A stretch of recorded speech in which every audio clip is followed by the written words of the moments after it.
Hoje eu quero tratar com você sobre um assunto que mexe com a sua vida e com a minha também. Restituição. O que é isso? O que a Bíblia diz sobre esse assunto? Eu quero trazer à sua memória esclarecida a história de Jó. Esse patriarca que viveu milênios antes de nós. Este homem que tinha uma vida exemplar. Que o próprio Deus disse acerca dele: não há ninguém semelhante a Jó. Homem íntegro, reto, temente a Deus e que se desvia do mal. Este homem era o homem mais rico do Oriente. Este homem era o homem mais piedoso do Oriente. Ele era um pai exemplar. Um homem que a Bíblia chega a dizer que ele era os olhos dos cegos, as pernas dos aleijados. Um homem bondoso e compassivo. Mas este homem foi questionado por Satanás diante de Deus, porque acusou-o de servir a Deus por interesse. Acusou-o de ser íntegro e adorar a Deus pelos favores que recebia de Deus. Mas se Deus tocasse na vida dele e tirasse o que o próprio Deus havia dado para ele, este homem blasfemaria na face de Deus. E então, Deus permitiu que Jó fosse provado. Jó perdeu seus bens, sendo o homem mais rico, foi à falência. Jó enterrou todos os seus 10 filhos num único dia, sofrendo um golpe duríssimo.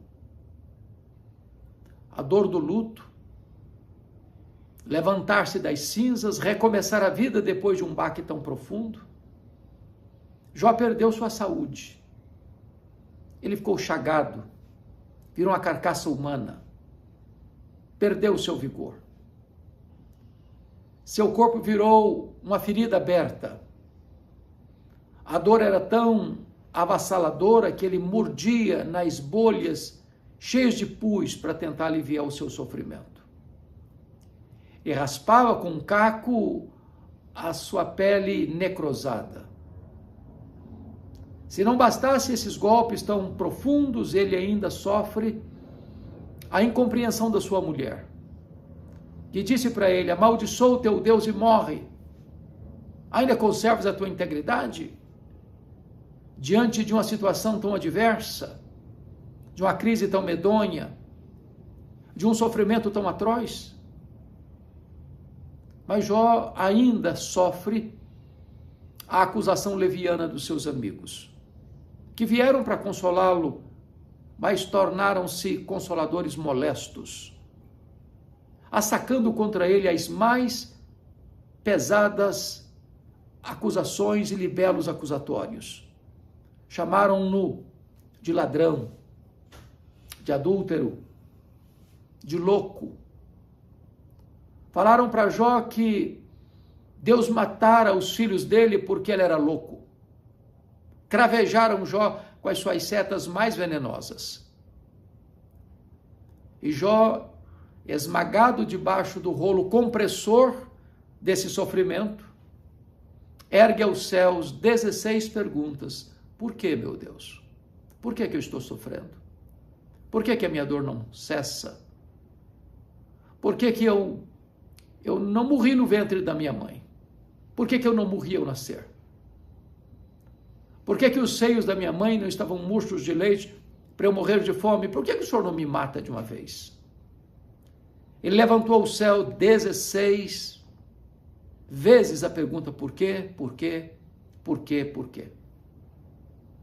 A única resposta que ele escutou ou recebeu das suas perguntas foi um sonoro não de Deus, o silêncio gelado de Deus.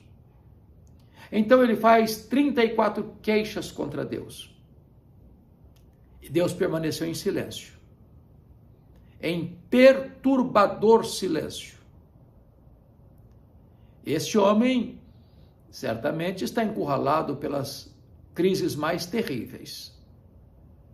ele perdeu seus bens, ele enterrou seus filhos, ele perdeu sua saúde, ele não teve mais o apoio da sua mulher, e ele foi acusado levianamente pelos seus amigos. Ele está no fundo do poço. Ele está no fim da linha. O corpo dele, chagado, parece uma carcaça humana. E é diante desta cena que, apesar de todo o sofrimento que o assola sem pausa, sem descanso, é que ele arranca do peito ainda um brado de esperança e diz: mais uma coisa eu sei, é que o meu Redentor vive. E por fim ele se levantará, e os meus olhos verão. E então o Deus que inspira canções de louvor nas noites escuras começa a falar com Jó. Mas quando Deus se revela a Jó, Deus não responde nenhuma das suas 16 perguntas. Deus não responde nenhuma das suas 34 queixas. Quando Deus rompe o silêncio, Deus faz para Jó 70 perguntas. Todas perguntas retóricas. E Deus então despeja na presença de Jó a sua grandeza e a sua majestade. Torrentes caudalosas da glória de Deus vêm sobre Jó. E Deus mostra a ele quão grande Deus é, quão poderoso, quão magnífico, quão extraordinário. E perguntou: Jó, onde você estava quando eu lançava os fundamentos da terra? Onde você estava quando eu cercava as águas do mar? Onde você estava quando eu espalhava as estrelas no firmamento? E Deus foi revelando a Jó a sua majestade, a sua grandeza, o seu poder. E Jó foi se encolhendo, e se encolhendo, e se encolhendo, para descobrir as verdades mais extraordinárias que mudaram a sua história. E a primeira coisa que Jó descobre é a onipotência divina. Ele diz: agora eu sei que tudo podes. Você e eu temos impossibilidades intransponíveis. Você e eu chegamos ao fim da linha. Você e eu esgotamos os recursos e não temos mais a quem recorrer, buscando em nós mesmos qualquer força, qualquer alento para prosseguir. Mas Jó descobriu que Deus pode o impossível dos homens. Deus pode tudo quanto Ele quer. Para Ele não tem causa perdida. Para Ele não tem doença incurável. Para Ele não tem casamento irrecuperável. Para Ele não tem família sem solução. Ele pode o impossível dos homens. Ele é todo poderoso. É o Criador. É o sustentador do universo. É o Deus da salvação. É o Deus da consolação. É o Deus da providência. É o Deus que mediu as águas na concha da sua mão, que pesou o pó das montanhas em balança de precisão, que mediu os céus a palmos, que espalhou as estrelas no firmamento e por ser forte em força e grande em poder, quando as chamou pelo nome, nem uma só delas vinha a faltar. É o Deus que olha para as nações da terra e considera todas elas como um pingo que cai num balde. Jó descobriu que Deus é todo poderoso. Você também pode entender isso diante das agruras da vida, das impossibilidades da vida. Deus pode tudo quanto Ele quer. Ele tudo pode. Nós não podemos, Ele pode. Mas Jó descobre ainda que este Deus tem um plano eterno, perfeito, eficaz. E ele diz: nenhum dos teus planos pode ser frustrado. Não cremos no acaso, não cremos em sorte, não cremos em azar, não cremos em determinismo cego, não cremos em olho gordo, não cremos em feitiço. Cremos que a mão de Deus dirige o nosso destino. Cremos que as mãos de Deus controlam a nossa história. Cremos que nada acontece conosco sem que Deus saiba, sem que Deus permita, sem que Deus tenha um propósito. Podemos afirmar que todas as coisas cooperam para o bem daqueles que amam a Deus, daqueles que são chamados segundo o seu propósito. Jó compreendeu então que não existe acaso, que ele estava passando por esse vale escuro e tinha Deus um propósito nisso, embora nesse momento ele não pudesse compreender e discernir todo o propósito de Deus. Mas ele descobre mais. Ele descobre que ele tinha um conhecimento muito limitado de Deus. Ele reconhece que ele falara muitas coisas sem saber, sem compreender. Quando você está sofrendo, via de regra, você expressa a sua dor, você espreme o pus da ferida e você está magoado, triste, e às vezes você fala palavras que você nem mesmo discerne e compreende. O sábio, portanto, é aquele que sabe que quase nada sabe. Porque o que sabemos é muito inferior ao que nós não sabemos. Então o sábio põe a mão na boca e diz: meu Deus, quantas coisas eu falei sem compreender. Mas Jó compreende também que este Deus é o Deus que olha para a nossa vida e ele diz assim: eu te conhecia, Deus, só de ouvir, mas agora os meus olhos te veem.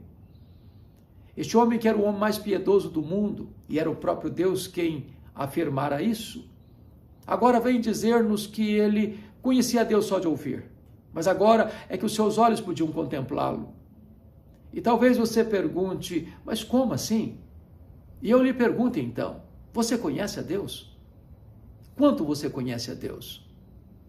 A Bíblia diz que conhecer a Deus é a própria essência da vida eterna. Você conhece a Deus? Quanto você conhece? Certa feita, um homem que nunca tinha visto o mar fez uma visita ao litoral e, quando viu o mar, exclamou entusiasmado: agora eu conheço o mar. Aproxima-se dele um marujo que vivera a vida toda nas procelas do mar, diante de tempestades, de sol causticante, com a pele bronzeada pelo sol. Aproxima-se desse homem e diz: eu também conheço o mar. Qual a diferença entre eles? Você conhece a Deus? Quanto você conhece a Deus? Nem toda a eternidade será suficiente para esgotarmos o conhecimento de Deus, porque Deus é inesgotável em seu ser. Jó então começa a ter uma experiência mais profunda com o conhecimento de Deus. Mas Jó ainda descobre quão pecador ele era. Ele diz: por isso eu me abomino no pó e na cinza.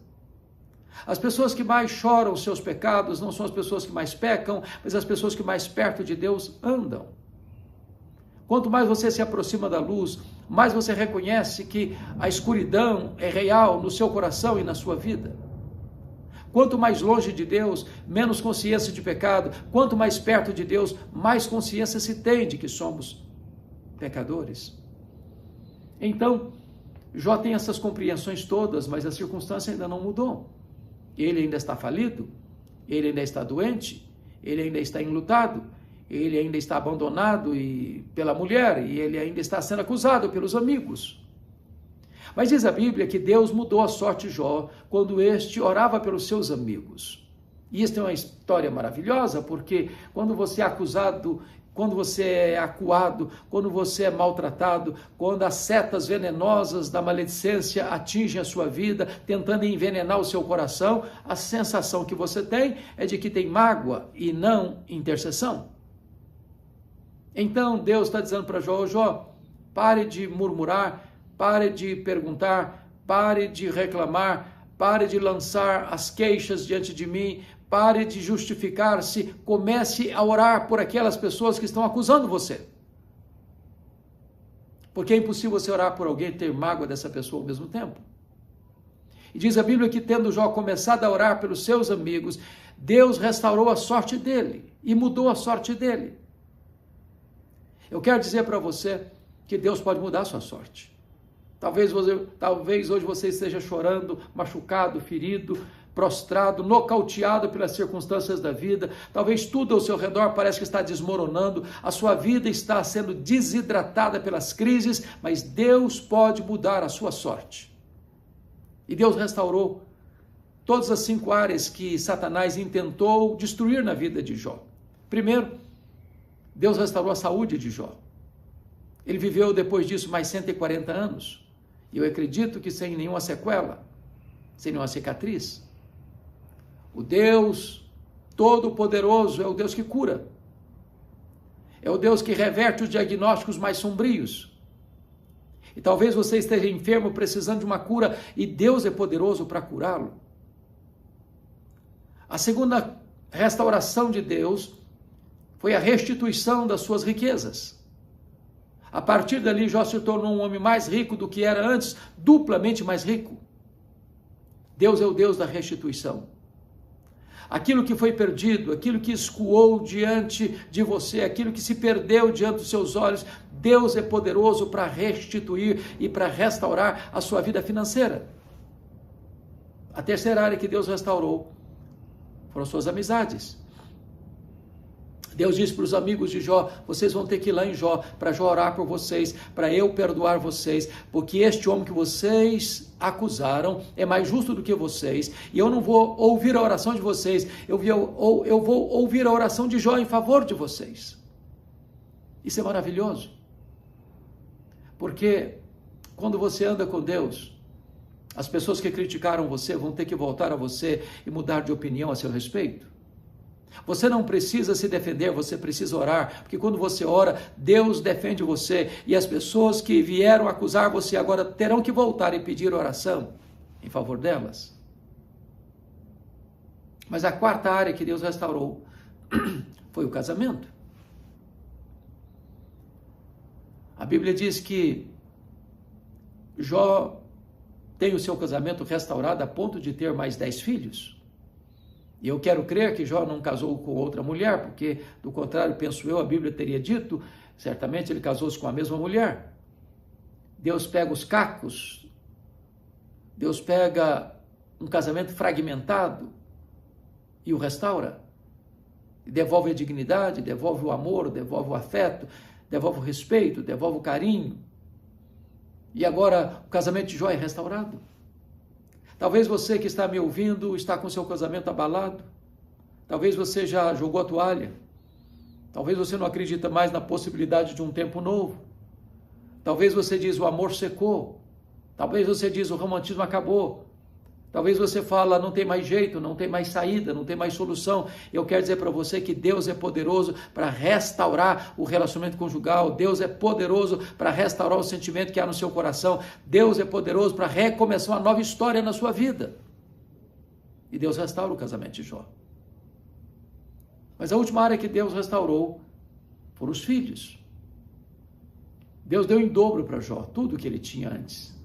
Ele já tinha 10 filhos outrora. Mas agora ele não tem mais 20, ele tem 10. Sabe por quê? Porque quando um filho morre, você não perde esse filho.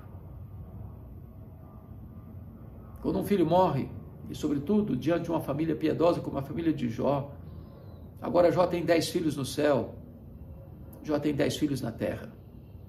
Deus restituiu em dobro e Deus restaurou completamente. Deus pode restaurar também sua família. Deus pode restaurar os seus filhos. Deus pode trazer de volta os pródigos. Deus pode trazer harmonia onde há guerra. Deus pode trazer paz onde há conflito. Deus pode trazer diálogo onde há agressão. Deus pode trazer alegria onde há tristeza. Deus pode trazer entendimento onde há desavença. Deus pode restaurar a sua casa. Deus pode restaurar o seu lar. Deus pode restaurar os seus filhos. O que é curioso é que Deus restaura Jó, restitui a Jó, mas não explica por que ele sofreu. Todos no enredo da história de Jó estão sem saber, de fato, exatamente tudo o que aconteceu. E às vezes até equivocados. Satanás estava errado quando pensou que Jó servia a Deus por interesse. Que se Deus tirasse de Jó o que Deus mesmo havia dado, Jó blasfemaria. Satanás acusou a Jó de amar mais o dinheiro, mais a família e mais a si mesmo do que a Deus. Satanás estava errado e Jó provou isso. A mulher de Jó estava errada, achando que Deus não era digno de ser adorado no sofrimento. E então disse para o seu marido: ainda conservas a tua integridade? Amaldiçoa Deus e morre. Ela estava errada. Deus pode ser adorado sim, quando a providência carrancuda, porque mesmo quando a providência carrancuda, a face de Deus é sorridente. Os amigos de Jó estavam errados. Eles acharam que Jó estava sofrendo por algum pecado que ele havia cometido. E Deus mostrou para os amigos de Jó que eles estavam errados. E Jó era um homem piedoso, temente a Deus, que se desviava do mal. Mas Jó também estava errado. Porque Jó imaginou que Deus o cravejava com as suas setas venenosas.